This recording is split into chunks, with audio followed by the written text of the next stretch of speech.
পুরো জিনিসটাই কিন্তু বাংলাদেশের জন্য নতুন একটা অধ্যায়। আমরা কেউই, সেটা সিআইডি বলুক, দুদকই বলুক বা বিএফআইইউ বলুক, আমরা কিন্তু এই ধরনের কাজের জন্য প্রস্তুত ছিলাম না, এবং এই প্রস্তুতিটা সবসময় চ্যালেঞ্জিং এবং অত সহজ নয়।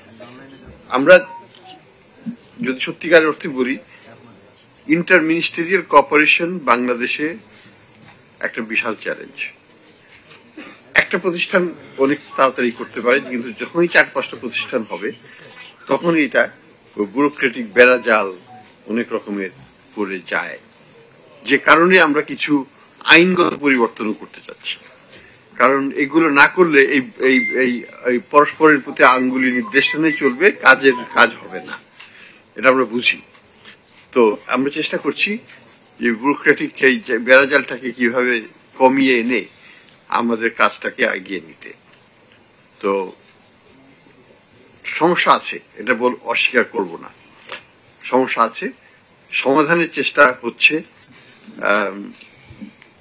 It's a very difficult challenging things.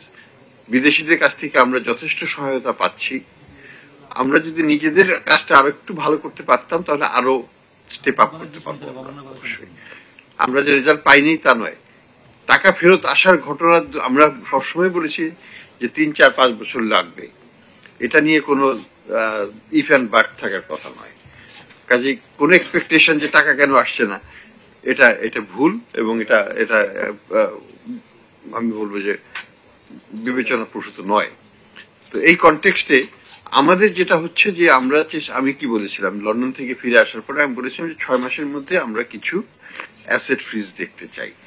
আমরা কিছু তো পেয়েছি, 2 মাসের মধ্যে পেয়েছি, তো আরো আগাবে এটা আমি মনে করি সামনের দিকে। সেটাই আমাদের লক্ষ্য, যে এই একটা প্রথম বছর এই অন্তর্বর্তীকালীন সরকারের সময়কালে আমাদের লক্ষ্য হচ্ছে ম্যাক্সিমাম অ্যাসেট ফ্রিজে যাওয়া এবং ম্যাক্সিমাম প্রেশার ক্রিয়েট করে কিছু আউট অফ কোর্ট সেটেলমেন্ট করা। কারণ আমাদের লক্ষ্যটা কি? লক্ষ্য কি টাকা উদ্ধার, না তাদেরকে শুধু হয়রানি করা? বা জেলে পোড়া তো খুবই কঠিন ব্যাপার, অন্ততপক্ষে ফেরত এনে জেলে পোড়া সেটা হয় না, ইয়া কোথাও এটা খুব কঠিন হবে। কিন্তু লক্ষ্যটা হচ্ছে, আমার কাছে প্রধানত হচ্ছে, আমার ব্যাংকের টাকা গেছে, আমি ব্যাংকের টাকাটা আমাকে উদ্ধার করতে হবে। নিশ্চিন্তে খান স্বাস্থ্যকর অল টাইম পান, অল টাইম হেলদি লাইফ।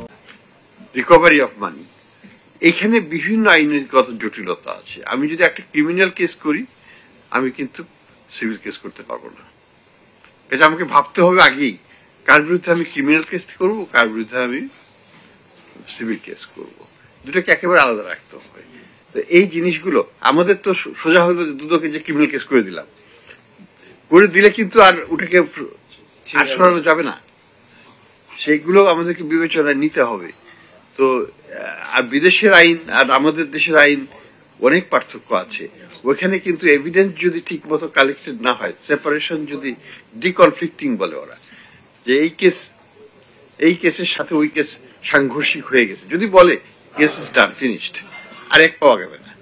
কাজেই আমাদেরকে ওই আন্তর্জাতিক মানটাও বজায় রেখেই এভিডেন্স গুলোকে আলাদা সেপারেশন রাখতে হবে, কালেক্ট করতে হবে। এগুলো আমাদের জন্য সম্পূর্ণ নতুন। কাজে আমি বলবো যে আমরা চেষ্টা করছি সর্বত্র। অ্যাসেট রিকভারি আমারও কাজ না, এটা সেন্ট্রাল ব্যাংকের দায়িত্ব নয়। আসলে আমরা নিয়েছি এটাকে এক্সেলারেট করার জন্য, আমরা নিয়েছি যে এখানে অন্য জায়গায় হাঁটলে হয়তো গতিশীলতা এতখানিও পেত না, সেটা যাতে আমরা আরো আগে দ্রুত করতে পারি, সেই জন্য আমরা এই দায়িত্বটা নিয়েছি। দায়িত্ব আমাদের নয়। তো আমরা চেষ্টা করব সবাইকে নিয়েই এটা করতে, কারণ আমরা তো কোর্টে কেস ফাইল করবো না, কেস তো ফাইল করবে দুদক, কেস তো ফাইল করবে সিআইডি, আমরা তো করবো না। তারা যদি এভিডেন্স কালেক্ট করতে না পারে, সেই দায়িত্ব তো আমরা যতখানি সম্ভব তাদেরকে দিয়ে দেব। হ্যাঁ, এখানে আমি বলবো যে হ্যাঁ, আমাদেরও এভিডেন্স কালেকশন যতখানি জোরদার করা সম্ভব আমরা করছি। অনেক এভিডেন্স আমরা পেয়েছি, সবগুলো হয়তো একসাথে করা হয়নি।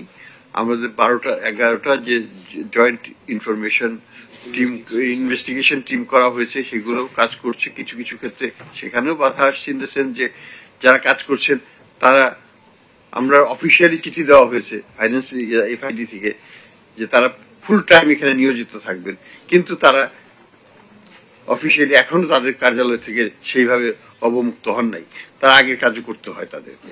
তো এই ঝামেলাগুলো আছে, যেটা ইন্টার মিনিস্টারিয়াল ব্যাপারে কন্ট্রোল করাটা খুব ডিফিকাল্ট। আমি তো সেটা পারবো না।